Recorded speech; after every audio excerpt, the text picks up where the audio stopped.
Hi guys, my name is DJ Klem and this is 1 Minute Monday, where I share a power tip for artists, producers and other creatives in 60 seconds. And my time starts now.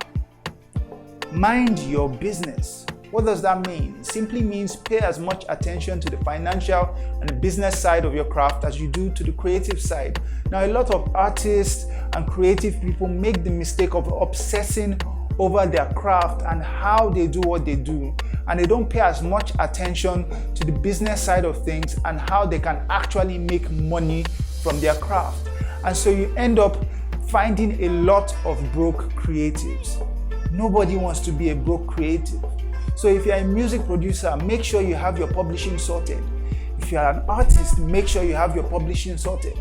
If you're a songwriter, yes, you guessed it, make sure you have your publishing sorted. Find out how people earn from your industry. Find out how people become broke in your industry so you don't become broke.